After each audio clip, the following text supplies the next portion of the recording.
Pada slide ini, kita membahas tentang SHA-256 yang merupakan salah satu fungsi hash yang paling sering digunakan dalam blockchain.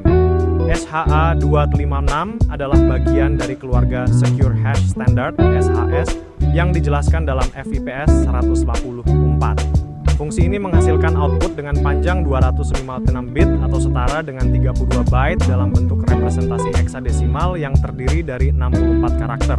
SHA-256 dipilih karena ukuran output yang tetap, meskipun ukuran input sangat bervariasi.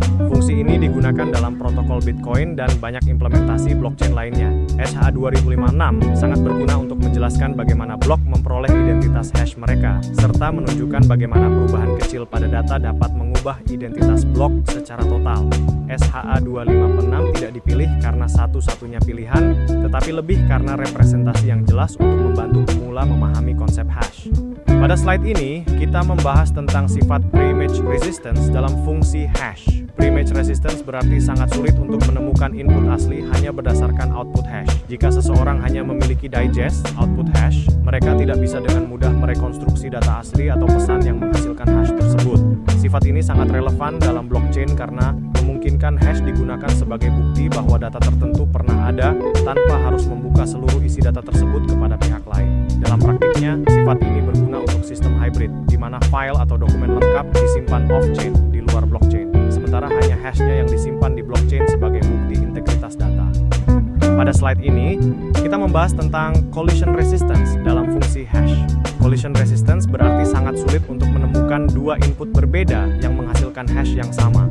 Mengapa ini penting? Jika collision mudah ditemukan, pihak yang tidak bertanggung jawab dapat membuat data palsu yang tampak setara dengan data asli, yang pada akhirnya dapat merusak integritas sistem. Dalam konteks blockchain, sifat ini sangat penting karena transaksi, blok, dan struktur Merkle tree bergantung pada fitur ini. Meskipun collision dapat dihasilkan secara teoretis, namun secara komputasional, menciptakan collision yang valid haruslah sangat sulit, sehingga menjadikan eksploitasi collision tidak praktis. Pada slide ini, kita akan membahas tentang second pre-image resistance. Perbedaan utama antara second pre-image resistance dan collision resistance adalah bahwa dalam collision resistance kita berusaha menemukan dua input acak yang menghasilkan hash yang sama, sementara pada second pre-image resistance kita berusaha menemukan input kedua yang menghasilkan hash yang sama dengan input pertama yang sudah diketahui. Hal ini lebih spesifik dan menunjukkan bahwa penyerang sudah mengetahui satu input target. Tanpa adanya sifat ini dalam blockchain, sebuah transaksi atau blok yang sudah valid bisa dengan mudah ditiru oleh versi lain yang berbeda isinya, tetapi memiliki hash yang identik. Tentunya, hal ini akan merusak jaminan integritas blockchain secara fundamental. Dari sudut pandang pedagogis, hal ini mengajarkan pentingnya hash yang aman dari berbagai jenis serangan, bukan hanya satu.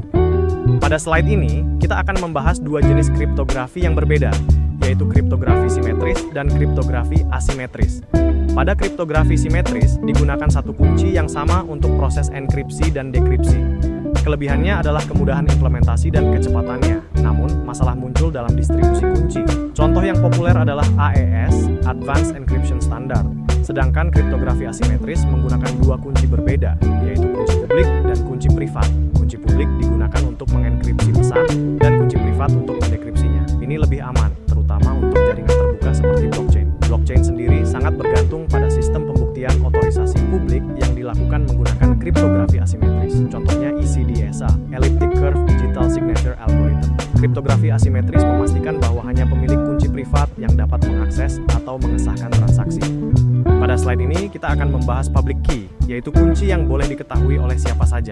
Fungsi utama dari public key dalam blockchain adalah untuk memverifikasi tanda tangan digital. Tanda tangan digital berfungsi untuk memastikan bahwa transaksi atau pesan berasal dari pemegang private key yang sah, tanpa harus mengungkapkan rahasia apapun. Selain itu, public key juga menjadi dasar dalam pembentukan address wallet. Dalam banyak implementasi blockchain, public key diolah dengan proses hashing tambahan untuk menghasilkan alamat wallet yang dapat digunakan oleh pengguna. Penting untuk dicatat bahwa public key bukanlah alat untuk pengambilalihan wallet. Walaupun public key dapat diketahui banyak orang, kepemilikan wallet tetap hanya bisa dibuktikan dengan private key, yang merupakan kunci rahasia yang dimiliki oleh pengguna. Pada slide ini, kita akan membahas mengenai private key, yang merupakan kunci rahasia yang sangat penting dalam blockchain.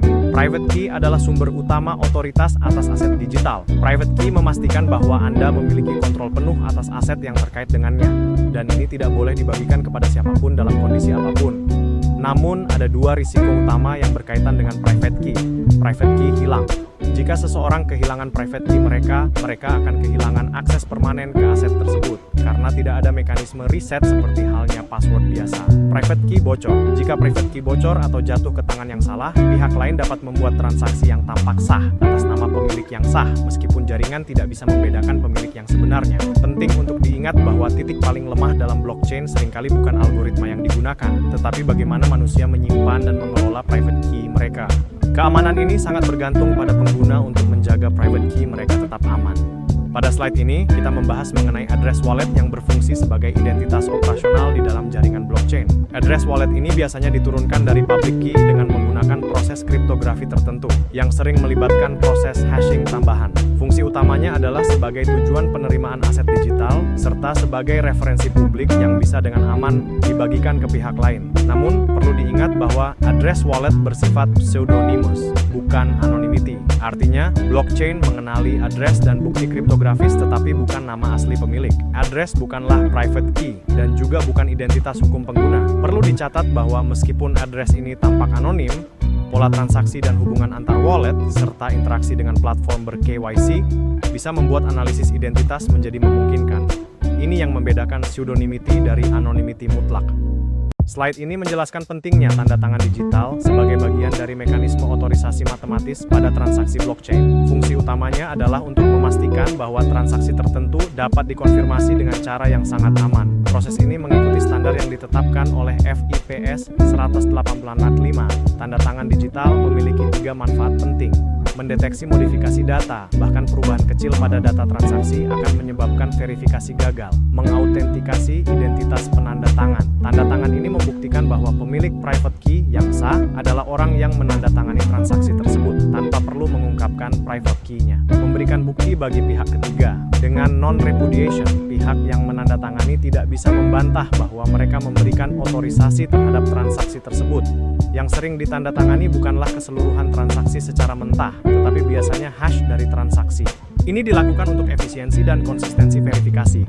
Non-repudiation atau anti-penyangkalan adalah prinsip yang sangat penting dalam blockchain. Prinsip ini menjamin bahwa pihak yang telah menandatangani transaksi secara sah tidak dapat mudah menyangkal transaksi tersebut di kemudian hari. Riwayat otorisasi transaksi dapat dengan mudah dibuktikan secara matematis melalui audit blockchain yang terverifikasi. Dalam konteks regulasi Indonesia, tanda tangan elektronik (TTE) memiliki kekuatan hukum yang sah selama memenuhi beberapa syarat.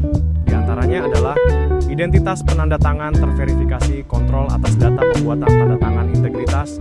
Setelah penandatanganan terjaga, prinsip yang sama berlaku baik dalam blockchain maupun dalam sistem TTE nasional, yang menggarisbawahi betapa pentingnya keabsahan dan kekuatan hukum yang diterima oleh kedua sistem.